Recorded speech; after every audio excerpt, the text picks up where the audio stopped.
기대해. 나에게 주신 하루를 때론 피곤하고 일어나기 싫고 널 깨우는 알람 소리에 짜증도 나겠지만. 안녕하세요. 오늘도 부른 말씀 권순민 목사입니다. 쉬지 않고 나를 지키셨네. 오늘을 나에게 주셨네. 새 말씀 안에 주가 주신 사랑과 은혜와 능력. 오늘 우리가 은혜 받을 하나님 말씀은 역대하 34장 29절에서 33절까지 말씀입니다. 왕이 사람을 보내어 유다와 예루살렘의 모든 장로를 불러 모으고 여호와의 전에 올라가매 유다 모든 사람과 예루살렘 주민들과 제사장들과 레위 사람들과 모든 백성이 노소를 막론하고 다 함께 앉으라. 왕이 여호와의 전에서 안에서 발견한 언약책의 모든 말씀을 읽어 무리의 귀에 들려주고 왕이 자기 처소에 서서 여호와 앞에서 언약을 세우되 마음을 다하고 목숨을 다하여 여호와를 순종하고 그의 계명과 법도와 율례를 지켜 이 책에 기록된 언약의 말씀을 다 이루라 하고 예루살렘과 베냐민에 있는 자들이 다 여기에 참여하게 하매 예루살렘 주민이 하나님 곧 그의 조상들의 하나님의 언약을 따르니라. 이와 같이 요시야가 이스라엘 자손에게 속한 모든 땅에서 가증한 것들을 다 제거하여 버리고 이스라엘의 모든 사람으로 그들의 하나님 여호와를 섬기게 하였으므로 요시야가 사는 날에 백성이 그의 조상들의 하나님 여호와께 복종하고 떠나지 아니하였더라. 아멘. 오늘 설교 제목은 말씀이 일으키는 개혁입니다. 많은 사람들이 오늘의 교회를 바라보면서 이렇게 말합니다. 지금은 제2의 종교개혁이 필요한 때이다. 루터와 칼빈이 앞장섰던 16세기의 종교개혁이 벌써 500년 이상이 흘렀습니다. 그 사이 세상은 어마어마한 발전을 이루었지만 교회는 500년 전보다 더 후퇴하고 퇴보한 부분들이 너무나도 많습니다. 목회자와 성도의 숫자 그리고 교회의 숫자는 비교할 수 없을 만큼 커졌지만 그 이외의 부분들은 어느 것 하나 종교개혁 시대를 뛰어넘지 못하고 있습니다.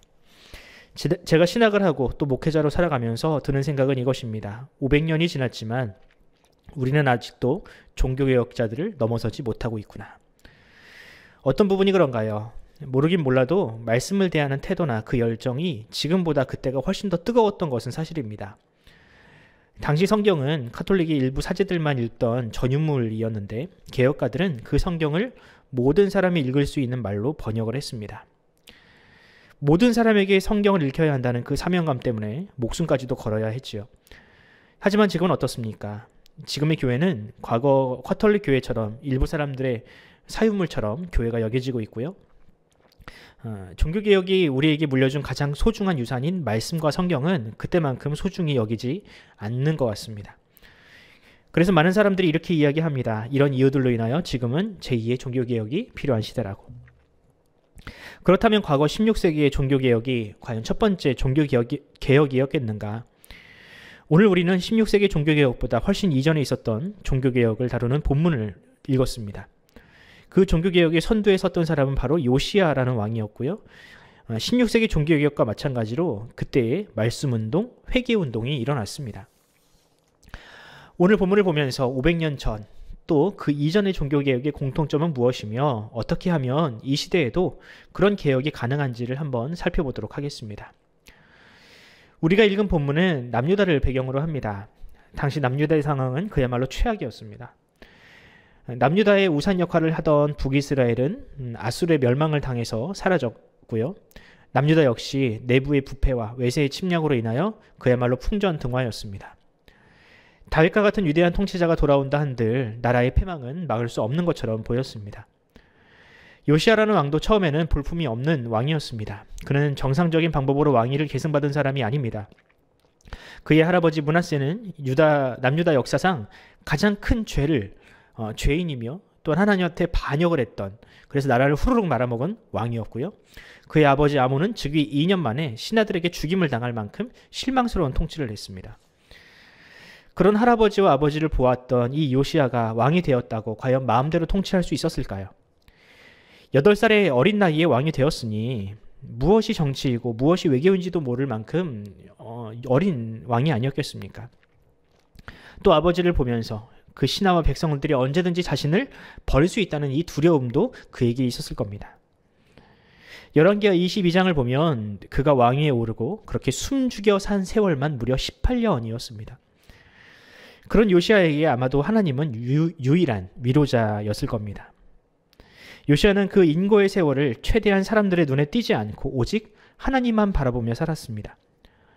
무너진 성전을 고치는 것은 그가 할 수 있는 이 최선의 신앙 고백이자 하나님을 향한 최고의 열정이었습니다. 요시아가 처음부터 우상을 깨트리고 그렇게 담대한 사역을 한 것이 아닙니다. 그의 왕권은 처음에는 아직 그 정도에는 미치지 못했습니다.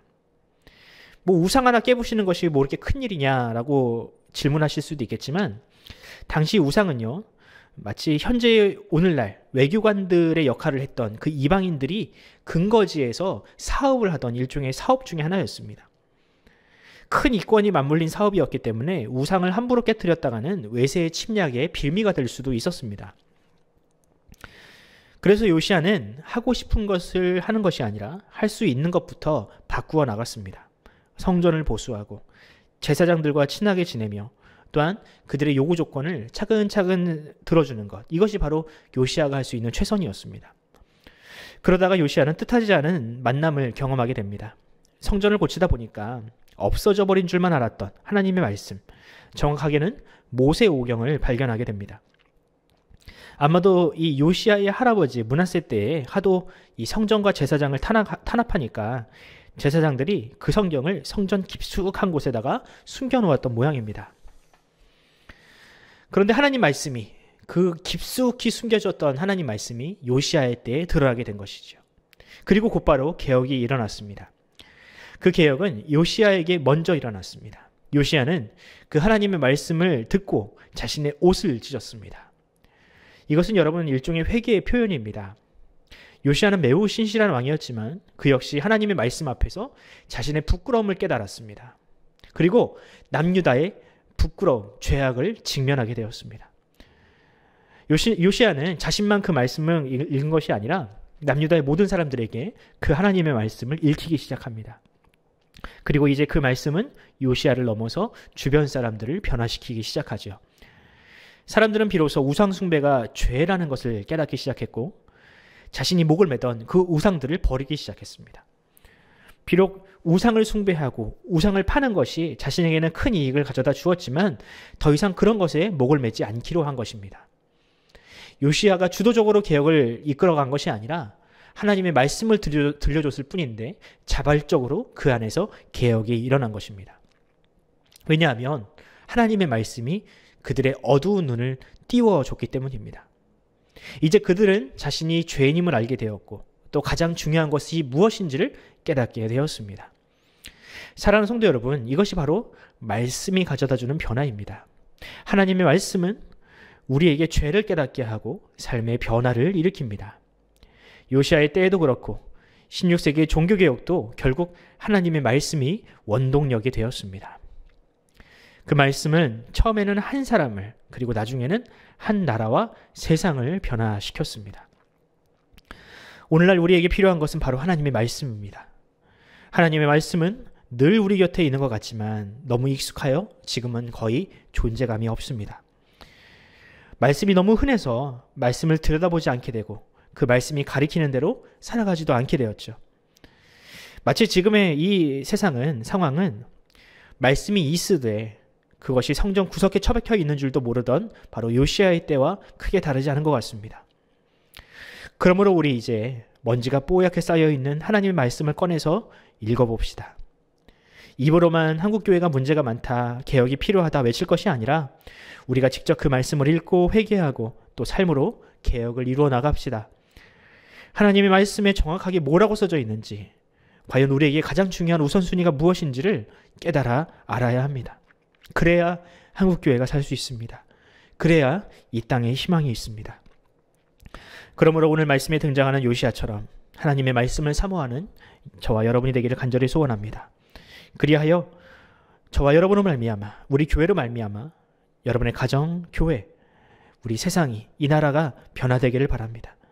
무엇보다 이 땅의 교회들이 변화되어 이 세상을 이롭게 하고 바른 길로 인도하는 진정한 교회로 거듭나기를 간절히 소원합니다.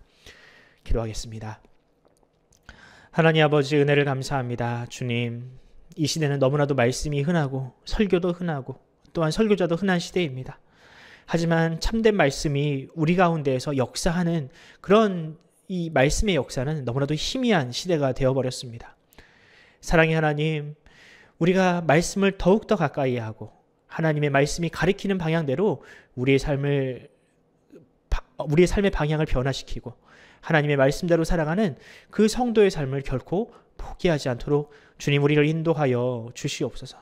특별히 아버지 하나님, 이 요시아의 때에 일어났던 그 개혁처럼 이 시대에도 한국교회와 이 시대가, 이 사회가 변화가 필요합니다. 주님, 우리를 불쌍히 여겨주시고 말씀을 보는 눈, 말씀을 깨닫는 마음을 우리에게 허락하여 주시옵소서.